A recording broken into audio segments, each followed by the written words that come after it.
Assalamualaikum warahmatullahi wabarakatuh. Selamat pagi semuanya. Bagaimana kabar kalian hari ini? Semoga semua dalam keadaan sehat walafiat. Amin. Baiklah anak sekalian, untuk pelajaran 1, KD 3.1 dan 4.1, yaitu mari belajar Al-Quran Surat At-Tin. Sebelum kita mulai, mari bersama-sama kita awali dengan berdoa membaca basmalah. Bismillahirrahmanirrahim. Adapun yang menjadi tujuan pembelajaran kita kali ini adalah 1. Peserta didik dapat membaca surat At-Tin dengan tartil. Apa itu tartil? Tartil adalah membaca Al-Quran dengan baik dan benar sesuai dengan ilmu tajwidnya. 2. Peserta didik dapat memahami makna surat At-Tin.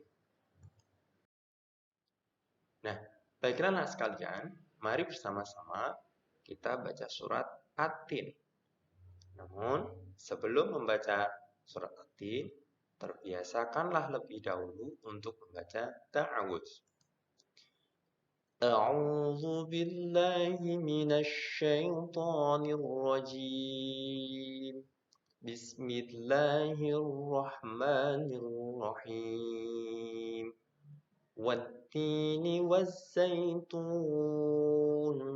وطور سينين وهذا البلد الأمين لقد خلقنا الإنسان في أحسن تقويم ثم رددناه أسفل سافلين إلا الذين آمنوا وعملوا الصالحات فلهم أجر غير ممنون فما يكذبك بعد بالدين أليس الله بأحكم الحاكمين صدق الله العظيم. Anak-anak sekalian, setelah kita membaca surat At-Tin secara keseluruhan, mari sekarang kita bersama-sama memahami surat At-Tin ayat per ayat. Ayat pertama berbunyi, Wattini wazzaitun. Ada yang tahu artinya apa? Nah, ayat pertama memiliki arti demi buah tin dan buah zaitun. Tin adalah buah yang enak dan lembut serta cepat dicerna. Ia menjadi obat yang banyak manfaatnya. Zaitun adalah buah yang memiliki keistimewaan karena kandungan minyaknya yang berlimpah sehingga dapat dipergunakan di daerah yang kurang memiliki minyak. Nah, anak-anak, gambar apa yang kalian lihat? Ya, di sini gambar berupa pegunungan. Ini mengingatkan kita tentang apa? Ada yang tahu? Ya, tentang surat At-Tin tentunya. Ayat keberapa? Ayat kedua. Yang berbunyi bagaimana? Ada yang tahu? Ya, ayat kedua berbunyi Waturi sinin. Ada yang tahu artinya? Ya, Waturi sinin memiliki arti demi gunung Sinai. Ayat kedua ini menjelaskan tentang gunung Sinai terletak di semenanjung Sinai, lintasan antara tanah Mesir ke Israel, Arab, dan Mesopotamia. Gunung setinggi 2.285 meter ini juga dikenal dengan nama Jabal Musa atau Gunung Nabi Musa. Karena di tempat ini, Nabi Musa menerima wahyu pertama dan diangkat menjadi Rasul pada malam Mi'raj. Rasulullah SAW berhenti sebentar di tempat ini dan melaksanakan sholat sebagai penghormatan beliau pada kesucian tempat tersebut. Nah, kita lanjutkan ayat yang ketiga yang berbunyi wahadal baladil amin, yang memiliki arti dan demi negeri Mekah yang aman.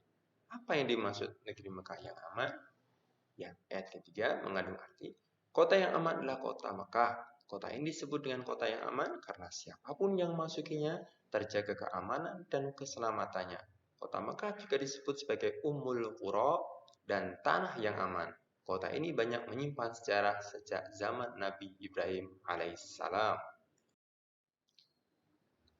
Laqad khalaqnal insana fi ahsani taqwim. Ada yang tahu artinya apa? Nah, ayat keempat surat ini memiliki arti, sungguh kami telah menciptakan manusia dalam bentuk yang sebaik-baiknya. Apa sih yang dimaksud dengan bentuk yang sebaik-baiknya? Nah, ayat keempat mengandung arti Allah Subhanahu wa taala menjadikan manusia dalam sebaik-baik bentuk. Proses kejadian manusia tidak sama dengan kejadian makhluk-makhluk lain. Manusia harus mampu menjaga keseimbangan yang dimilikinya agar supaya menjadi mulia. Selain rohani, manusia dibekali dengan akal pikiran agar supaya dapat membedakan yang baik dan yang buruk. Anak-anak sekalian, sekarang tolong perhatikan gambar yang ada di depan. Ya, kira-kira ada kaitannya apa ya dengan pelajaran surat At-Tin dan ayat berapa yang terkait dengan gambar ini? Nah, ayatnya berbunyi summa radadnahu asfala safilin.